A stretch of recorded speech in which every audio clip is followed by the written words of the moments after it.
Hey everyone, how's it going? Welcome back to Let's Play Crash Bandicoot numero uno on the Sane Collection. With our victory over Koala Kong, we move on to a new island which introduces a bunch of new themes for levels, a lot of them being high-tech or industrial in nature, and each of them replete with brand new hazards. These guys kind of replace the turtles that we saw earlier. The icy blue-looking pipes you can step on and be totally fine on. The red ones will burn you to a crisp. We also want to watch those with the spinning blades because their hitboxes are the weirdest things imaginable. And I'm honestly not sure if you can jump off their heads with how weird their hitboxes can be on the blades. I tend to not even bother trying. I'm gonna give them a really wide berth and just jump over them as often as possible. This level also just has a really kick-ass theme. So you know how I was talking about how the game used to have animated cutscenes that were cut? I didn't realize that some of them were completed until just recently. So it's not like they just scrapped the cutscenes mid-production. Some of them were fully voiced and completed and colored and inked and all of that. There was nothing stopping them from putting them in the game other than stylistic choices. One of the producers actually gave someone the green light to go ahead and upload these. Or at least some of them that were complete. I know there's like a minute-long intro that's kind of like an old-school cartoon intro, and some other content. You gotta watch the steam vents here. There are timed hazards for this level. Kind of like the big blocks that will push you off the ledge in some of the other temple levels. So I'm gonna go ahead and include a link to those as we do this first Tawna bonus level of the day. Not sure if this is one that I'm going to be going all the way through. Yeah, I hate the ones with a lot of bouncing. It's always 5, but it's just time-consuming to do these ones, especially if I'm gonna miss boxes anyway. But we can go ahead and get all these, unless I fall off, in which case, bleh, we're not going back for them. And they, like those cutscenes, the animated ones, drastically changed the tone of the game to something that I think is a little bit more in line with the tone that you see in Crash 2 and Crash 3. If not, maybe a little more goofy and campy. In fact, a lot more so. Okay, so we just have to be careful here. You know, there's the conveyor belt under our feet, so the platforming there just becomes a little bit more precise. This is actually not that hard of a level. Like, things have stepped up in difficulty, but we hit a real peak between Ripperoo and Koala Kong. And then we'll be going, we have a little bit of a dip here, where it's still difficult, but it's not the hardest content. We're gonna go grab another Aku Aku up here, since we just lost one. And then we'll be hitting another peak, leading up to the 5th boss. Yeah, sure, we'll just waste all those Aku Akus because I screwed up the first time and didn't want to slow it down and be patient after that. You make one mistake, may as well commit to making several. And we did miss one of the embryo ones. By the way, I'm not saying embryo. There are a lot of N puns in Crash. N-brio, nitrous brio. There's a Dr. Entropy. Embryo is the worst one because it's like nothing. Entropy is an actual pun. Engine is another one that's in Crash 2 and 3, or is it 3 and 4? Something like that. Just grab all these extra lives because there's a very real chance that I'm gonna need close to all of them for the super difficult DLC level. Which, if I plan this out right, I'm gonna do between the penultimate and the final boss. Doesn't appear that you get too much of a new animation for when you miss 30 crates in a level and you get hit by 30. Like, there's the one where he goes down on one knee after 10, and then he just goes flat on his back at 20. 30 and 40, I don't think there's any real change. Cortex Power. Unlock a new path by earning a blue gem elsewhere. We've seen this mechanic before. There's also a couple of levels which you earn something special by not dying at all in the level and collecting all the crates. Oh, this theme! Dude, this one's so good. Yeah, this is a great level.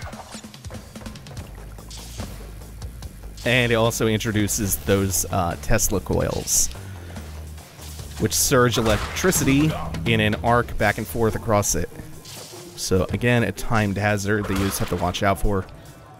Becomes a lot more complicated when you combine that with other timed hazards that are coming up later. Like, there's some where you have to watch the floor opening up beneath you in timed intervals, and that's difficult. Or like this, when it's going diagonally, and you also have to do... You also have to make a couple of precise jumps while timing things out.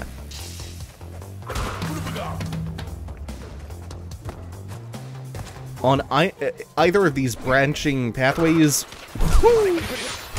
we will be able to backtrack for them if we want crates. I don't have a particular desire for crates, as we've established. So we'll just get out of here and proceed forward instead of doing some backtracking. So now we've introduced guns into Crash Bandicoot. Did you see that tweet?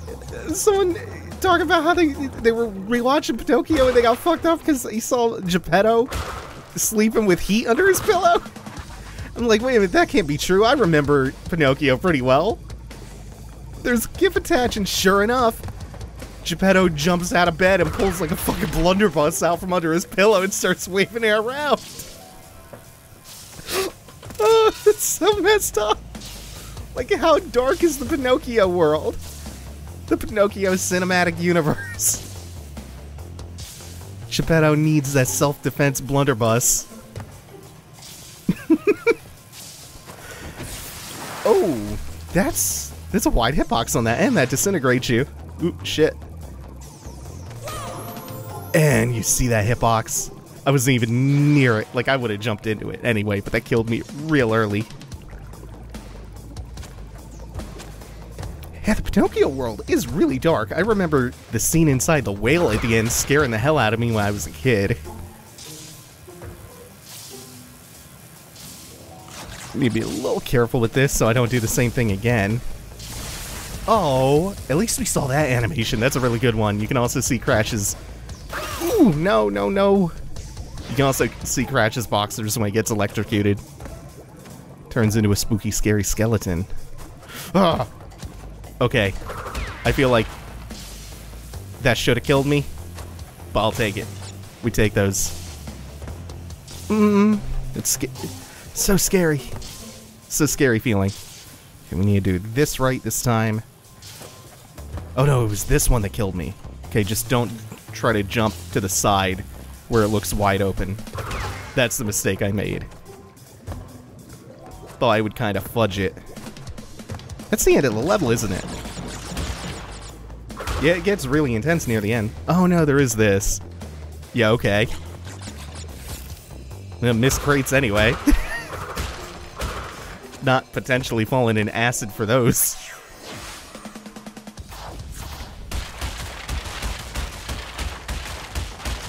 Yeah, it sounds about right. 17 missed.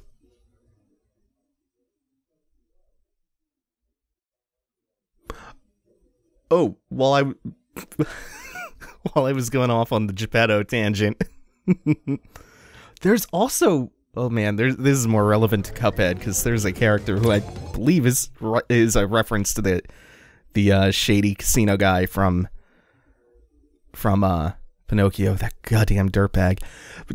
Yeah, well, I was going off on that tangent. I forgot to mention the Potaroos are just like the upcoming boss. They're the only example of that happening too, where there are animal enemies in a level themed after the boss for the stage that they're a part of. Forgot that could happen. But they're like his little gang. He's a Chicago-style gangster, like Al Capone type, named Pinstripe Potaroo.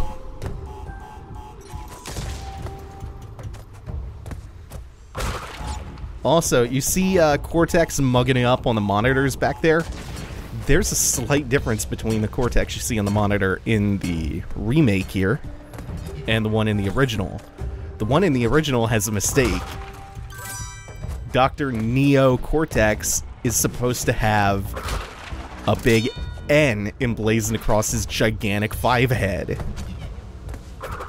the original, the Cortex that shows up on the monitors does not have that N. Whoops. Speaking of letters, I took a big L. Hordy horror. But they corrected that for the remake.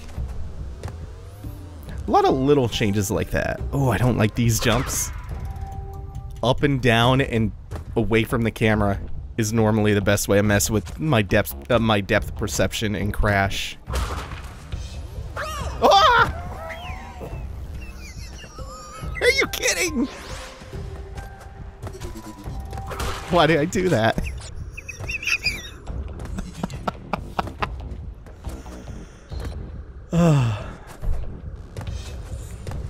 I don't even know how that happened. Like, I cannot justify that in any way. I can't even begin to explain what I thought my thumb was doing.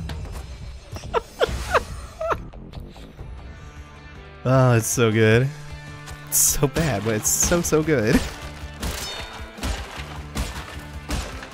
All for that super easy bonus level. Ridiculous.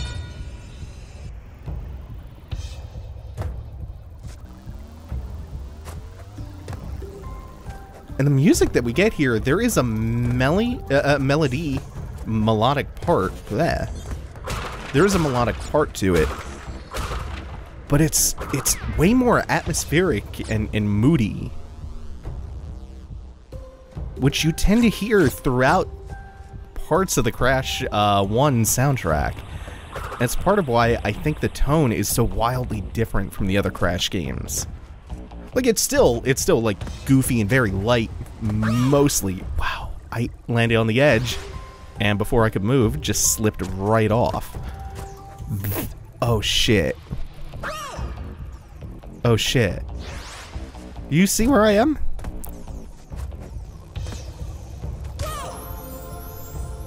Weird hitboxes. I'm back at where we completed the... I thought that was way further back. I hate these. We're back where we completed the bonus stage. I didn't realize the bonus stages. I'm not even giving this a chance.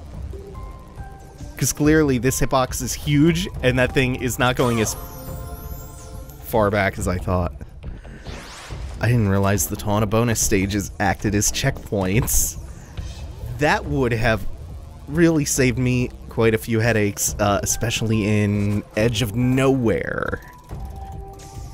Or what is it, End of the Road? Is Edge of Nowhere the other one? There are two levels like that. Okay, let's not die a real stupid death this time. Because that was a lot of them in a row.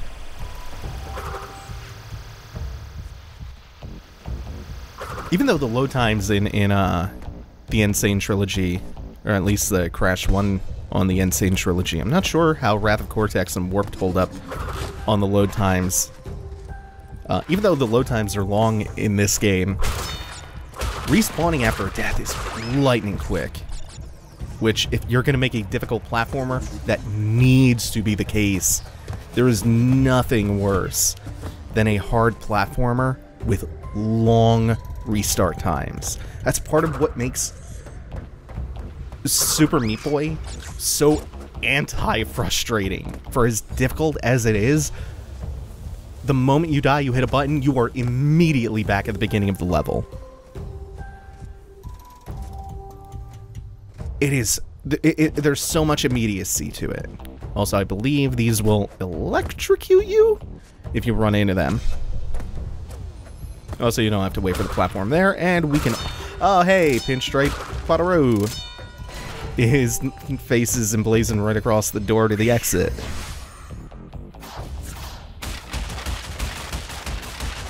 Oh, also, you'll notice that animation is being sped up. I think I only recently found out you can hold X or tap X, smash it, to speed that up. I believe we have one more level before the boss of this world. We might actually only have the boss. No, I think there's... Isn't there toxic waste too? Yeah, toxic waste.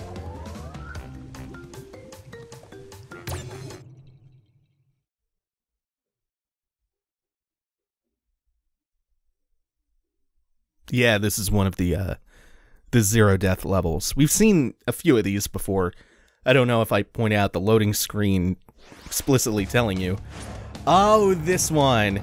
These levels are not anything particularly special. They're straight lines. They are absolutely just straight lines with some very minor hazards. There's one hard part near the end. But this is the whole level. I'm mortified. What is wrong with me? Oh, well. Yeah, there's one hard part towards the end. Otherwise, it's just this, narrow platforms flanked by pits of acid, and dudes tossing barrels. For the most part, the barrels are just going to roll straight across the platform, the walkway.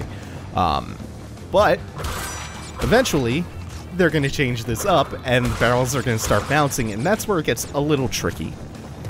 But as long as we maintain the Aku Aku for a little bit, we'll be okay.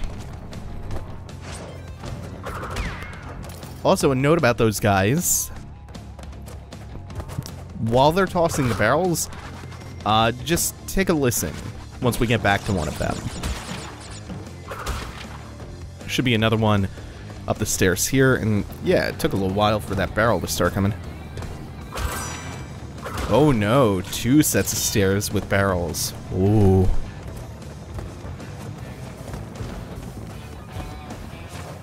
Notice how you're not hearing anything from them. They don't make any noise in the remake. In the original, the barrel throwers used a laugh from a sound which was used again in Crash 2 as the same laugh that you hear during the first boss of that game, the Komodo brothers. Whew. This one alternates between the straight one and the bouncing one. I think this one's just bouncy ones, and a couple of platforms you have to jump across, which is admittedly kind of tricky, especially when you get to the slopes. It's not the easiest thing to dodge the bouncing ones down the stairs. It's hard to judge their depth, too. Like, that's one of the primary challenges in Crash 1 in general, is just depth perception. Oh, and thanks to the TNT, we did get all 13.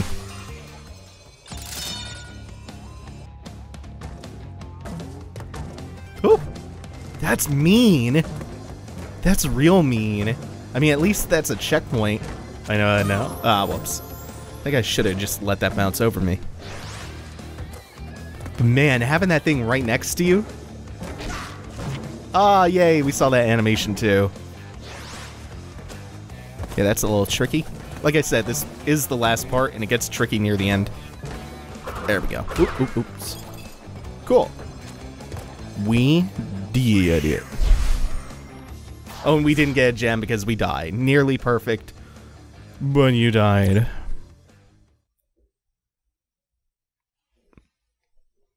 Very straightforward level. Very easy at the end if you have an Aku Aku mask, because you can blitz that. And even so, like, it just takes a few times to get the rhythm down. Now we move on to probably my least favorite boss, Pinstripe Potaroo.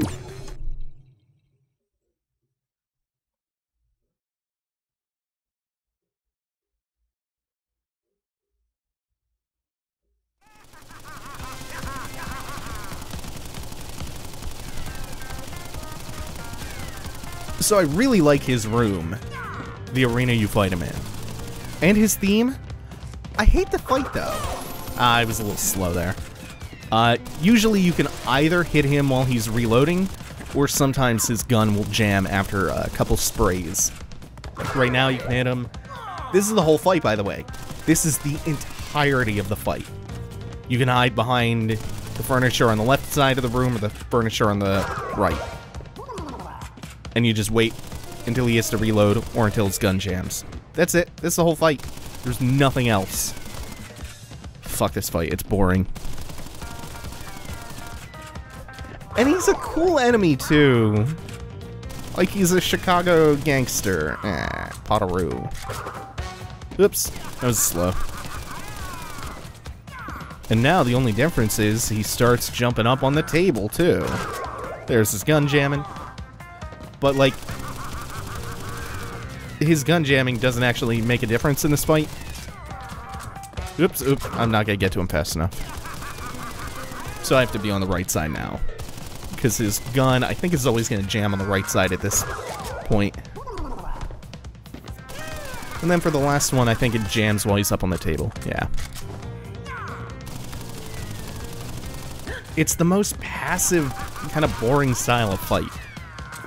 It's not even really pattern recognition either. I think after Crash 1, the official lore from the Naughty Dog blog was he starts dating Tawna. But that's gonna do it for one more boss in the game. We have, what, 2 left? Embryo and Cortex. That's gonna do it for now. Thanks for watching, everyone. Take it easy. Have a good one.